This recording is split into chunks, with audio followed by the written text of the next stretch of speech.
নমস্কাৰ মোৰ প্ৰিয় বন্ধু বান্ধৱীসকল। বৰ্তমান সময়ৰ এটা মহিলাসকলৰ বিশেষকৈ এটা ডাঙৰ সমস্যা হৈছে চুলি সৰা, চুলি পকা।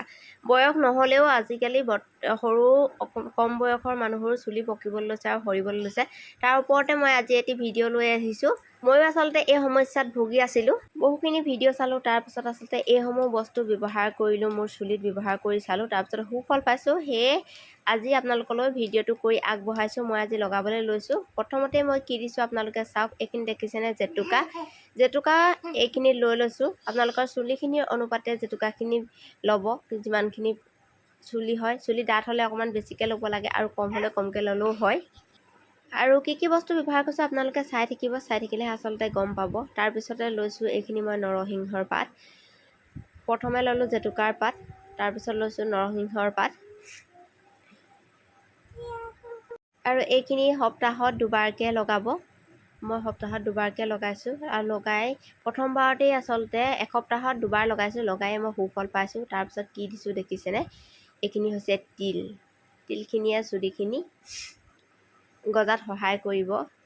জেতুকা, নৰসিংহ আৰু তিল দিছোঁ। তাৰপিছত কি দিছোঁ দেখিছেনে? এইখিনি পিঁয়াজৰ গুণাগুণৰ কথা গম পায়ে, চুলিখিনি সৰাত বাধা দিব। পিঁয়াজ এটা দিছোঁ, বহুত দিয়া নাই। পিঁয়াজ ডাঙৰ চাইজৰ এটা দি দিছোঁ। তাৰপিছতে এইখিনি ঘৰৰে এল'ভেৰা লৈছোঁ। এল'ভেৰাখিনি কাটি প্ৰথমতে তাৰ যিখিনি কাটাৰ পাছত যিখিনি ৰঙা ৰঙা হেৰি ওলায় সেইখিনি যাবলৈ দিছোঁ। তাৰপিছতে এনেকৈ এতিয়া দেখিছেনে এল'ভেৰাখিনি এৰুৱাই দিছোঁ আৰু এল'ভেৰা দিম।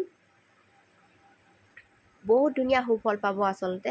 চুলি পকা মোৰ যিখিনি মই চুলি ছিঙিও পেলাওঁ, যিখিনি পকিছিলে চুলিখিনি ছিঙি পেলাওঁ। তাৰপিছতে 3 দিনমানৰ পিছতে আকৌ দেখোঁ আৰু সেই ঠাইতে বেলেগ চুলি পকিবলৈ আৰম্ভ কৰে। কিন্তু এইখিনি মই এসপ্তাহ ব্যৱহাৰ কৰিছোঁ, দুবাৰ ব্যৱহাৰ কৰিছোঁ।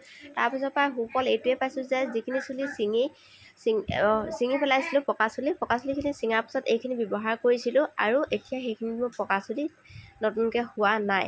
সেইখিনিৰ পৰা অনুমান কৰিব পাৰিছোঁ যে এই যিখিনি বস্তু ব্যৱহাৰ কৰিছোঁ তাৰ পৰা মোৰ কামত দিছে। সেয়ে আজি নতুনকৈ লৈছিলোঁ ব্যৱহাৰ কৰিবলৈ, সেয়ে আপোনালোকলৈ বুলি ভিডিঅ'টো আগবঢ়ালোঁ। এইখিনি বস্তুৱে ল'লোঁ। তাৰপাছতে মই এতিয়া এইখিনি মিক্সিত পেষ্ট কৰি ল'ম। পেষ্ট কৰাৰ পিছত চুলিত সানিম আৰু এইখিনি যেতিয়া ব্যৱহাৰ কৰিব শুকোৱালৈকে ৰাখি দিব মূৰত। তাৰপাছতে ধুই পেলাব। খালী পানীৰেহে ধুব, শ্বেম্পু ব্যৱহাৰ নকৰিব। তাৰপাছতে আন এটা লৈছোঁ, এইখিনি তেল ব্যৱহাৰ কৰিম আৰু এইখিনি তেল যিখিনি চুলি গুৰিত মই লগাই থাকিম, এইখিনিও আচলতে চুলিখিনি পকা আৰু সৰাত বাধা দিব। সেইকাৰণে মই এইখিনি কেনেকৈ এইখিনি তেল প্ৰস্তুত কৰি চুলিত সানো সেইখিনিও দেখাইছোঁ। মই দুইটা বস্তুৱে ব্যৱহাৰ কৰিছোঁ। দুইটা বস্তুৱে মই সেইকাৰণে একেলগতে ভিডিঅ' কৰি আপোনালোকলৈ বুলি আগবঢ়াইছোঁ। এটা সৰু চচপেন লৈ লৈছোঁ। তাতে 10 টকীয়া নাৰিকল তেল এটা ইয়াতে ঢালি দিছোঁ। তাতে দিছোঁ মেথি গুটি কেইটামান, যিখিনি মই তিয়াই ৰাখিছিলোঁ, তিয়াই টুকি লৈছিলোঁ। তাৰপাছতে এটা পিঁয়াজ কুটি দিছোঁ। তাৰপাছতে ইয়াতে মই দিম নৰসিংহৰ পাত 10টামান আৰু জেতুকাৰ পাত 10টামান। এই গোটেইকেইটা বস্তু একেলগতে দি তেলখিনি উতলাম। একেবাৰে ল' স্কিমত উতলাই দিম গেছত। তাৰপিছতে যিখিনি তেল ইয়াত ওলাব উতলাৰ পাছত সেইখিনি মই ধুনীয়াকৈ এখন চেকনিৰে চেকি পেলাম। চেকি এটা বটলত ভৰাই থ'ম আৰু সেইখিনিয়ে মই চুলিত সানি থাকিম আৰু মাছাজ কৰি কৰি সানিব লাগিব। তেনেকৈ মই সানি আছোঁ। এইখিনি আজি আকৌ নতুনকৈ লৈ লৈছোঁ। আগৰখিনি মোৰ যিহেতু শেষ হ'ল, এইখিনি মই এতিয়া উতলাই ল'ম।